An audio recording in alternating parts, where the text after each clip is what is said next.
உலகிலேயே மிக உயரமான இடத்தில் ஒரு ரகசிய உலகம் இருக்கிறது என்றால் உங்களால் நம்ப முடிகிறதா?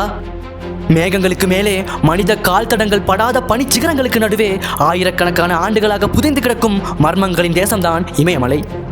இது வெறும் கற்களாலும் பனியாலுமான மலை அல்ல, அறிவியலுக்கு சவால் விடும் அதிசயங்களின் உறைவிடம்.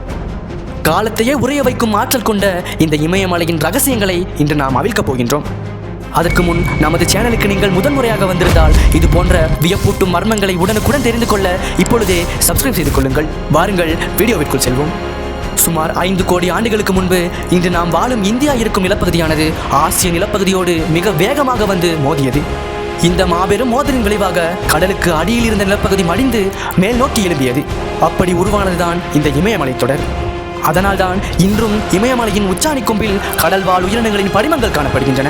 சுமார் 2500 கிலோமீட்டர் நீளம் கொண்ட இந்த மலைத்தொடரானது இன்றும் ஆண்டுதோறும் 5 மில்லிமீட்டர் அளவுக்கு வளர்ந்து கொண்டே இருக்கின்றது. இமயமலை என்பது வெறும் பனிப்பாறைகள் மட்டுமல்ல, அது நமது தேசத்தின் உயிர் நாடியாகும். காரணம், பாரதத்தின் புண்ணிய நதிகளான கங்கை, யமுனை, பிரம்மபுத்திரா மற்றும் சிந்து நதிகள் இங்கிருந்து தான் பிறக்கின்றன. வற்றாத இந்த ஜீவ நதிகள் இல்லை என்றால் தெற்காசியாவில் விவசாயமே கிடையாது. அதேபோல சைபீரியாவிலிருந்து வரும் கடும் குளிர்காற்றை தடுத்து நிறுத்தி இந்தியாவை பாதுகாக்கும் ஒரு இயற்கை அரணாகவும் இது விளங்குகின்றது.